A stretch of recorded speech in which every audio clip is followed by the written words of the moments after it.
আসসালামু আলাইকুম এভরিওয়ান। আশা করছি সবাই ভালো আছেন। আজকে আপনাদেরকে তৈরি করে দেখাবো সকালের নাস্তার জন্য ভীষণ মজাদার একটি রেসিপি।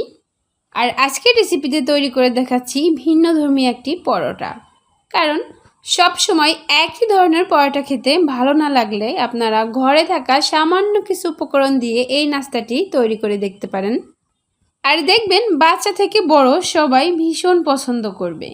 আর তৈরি করতে তেমন কোনো ঝামেলা নেই বললেই চলে, কারণ হাতের কাছে থাকা সামান্য কিছু উপকরণেই তৈরি করে নেওয়া যায়। তো বাড়িতে অন্তত একটিবার হলেও তৈরি করে দেখবেন। আমার বিশ্বাস আমার মতো আপনাদের কাছেও খুবই ভালো লাগবে। তো নাস্তাটি তৈরি করার জন্য প্রথমে একটি ডো মেখে নেব। এর জন্য একটি মিক্সিং বলে নিয়ে নিচ্ছি 1.5 কাপ পরিমাণ আটা। তো চাইলে এখানে আটার পরিবর্তে আপনারা ময়দা দিয়েও তৈরি করতে পারেন এই নাস্তাটি। এরপরে দিয়ে দিচ্ছি স্বাদ মতো কিছুটা লবণ।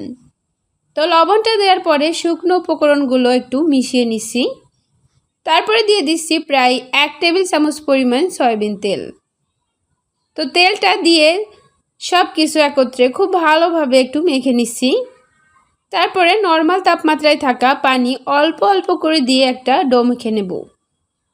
আর এই ডোটা মেখে নিতে কতটুকু পানি লাগবে সেটা আর বলে দিচ্ছি না। চেষ্টা করবেন অল্প অল্প করে পানি দিয়ে সফট একটা ডো মেখে নিতে। অর্থাৎ ডোটা খুব বেশি শক্তও হবে না, আবার একেবারে নরম হবে না। আমরা রেগুলার রুটি বা পরোটার জন্য ঠিক যেভাবে ডো তৈরি করি ঠিক সেই রকমই এই ডোটা তৈরি করতে হবে। তো ডোটা তৈরি করা হয়ে গিয়েছে আমার। এবার একটা ঢাকনা দিয়ে রেস্টে রেখে দিব জাস্ট 10 মিনিটের জন্য। এবার এরই ফাঁকে একটা পুর তৈরি করে নিব। তো পুরটা তৈরি করার জন্য এখানে বেশ কয়েকটি ভাজা শুকনো মরিচ নিয়ে নিয়েছি। এবারে স্বাদমতো কিছুটা লবণ দিয়ে শুকনো মরিচটা ম্যাশ করে নিচ্ছি। তো শুকনো মরিচগুলো ম্যাশ করা হয়ে গেলে দিচ্ছি 1 টেবিল চামচ পরিমাণ কাঁচা মরিচ কুচি, দিচ্ছি 1 টেবিল চামচ পরিমাণ ধনিয়া পাতা কুচি, হাফ চা চামচ পরিমাণ জিরার গুঁড়া, হাফ চা চামচ পরিমাণ গরম মশলার গুঁড়া। এবার দিচ্ছি 2 টেবিল চামচ পরিমাণ পেঁয়াজের বেরেস্তা। এখন দিয়ে দিচ্ছি আগে থেকে সেদ্ধ করে রাখা 3টা আলু। তো আলুগুলো হাত দিয়ে ম্যাশ করে রেখেছিলাম। এখন এই সমস্ত উপকরণ হাত দিয়ে খুব ভালোভাবে মিশিয়ে নিচ্ছি। চেষ্টা করবেন পুর তৈরির সময় শুকনো মরিচ ব্যবহার করতে, কারণ শুকনো মরিচের যে একটা ফ্লেভার আছে সেটা পরোটার আলুর সাথে পাওয়া যাবে আর খেতে তো খুবই ভালো লাগবে। তো পুরটা তৈরি করা হয়ে গিয়েছে।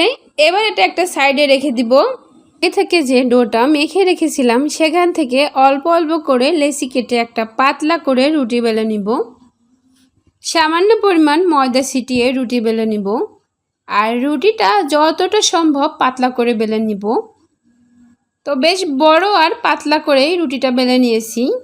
এরপর আগে থেকে যে পুরটা রেডি করে রেখেছিলাম সেখান থেকে কিছুটা পুর রুটিটার মাঝ বরাবর একটা চামচ দিয়ে ছড়িয়ে দিচ্ছি। তো পুরটা কে কতটুকু খেতে পছন্দ করেন সেইভাবে দিয়ে দিবেন। পুরটা চারিদিকে ছড়িয়ে দেওয়ার পরে পরোটাটাকে ভাঁজ করে নিচ্ছি। তো ভাঁজটা কিভাবে দিচ্ছি আপনারা কিন্তু একটু দেখলেই বুঝতে পারবেন। চৌকা পরোটা যেভাবে তৈরি করি অনেকটা সেরকমই। যে ভাঁজগুলো আছে চেষ্টা করবেন সেই ভাঁজগুলো একটু চেপে চেপে দিতে, যাতে করে তেলে ভাজার সময় এটা খুলে না যায়।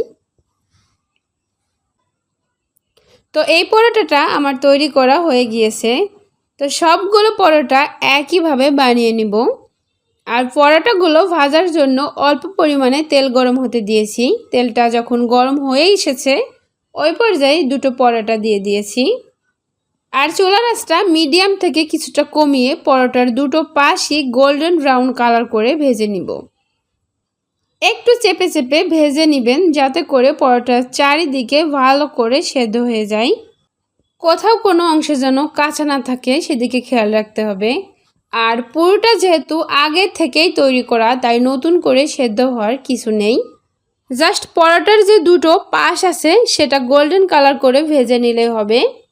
এই তো কালারটা দেখে নিশ্চয়ই বুঝতে পারছেন যে এগুলো ভাজা হয়ে গিয়েছে। তো একটু সময় নিয়ে পরোটাগুলো মুসমুসে করে ভেজে নেবেন। আর এতেই দেখবেন যে পরোটার স্বাদ আরও দ্বিগুণ বেড়ে যাবে। চেষ্টা করেছি ঘরে থাকা সামান্য কিছু উপকরণ দিয়ে একটি মজাদার পরোটার রেসিপি আপনাদের তৈরি করে দেখাতে। আর আশা করছি আপনাদের কাছে খুবই ভালো লেগেছে আর সহজও লেগেছে।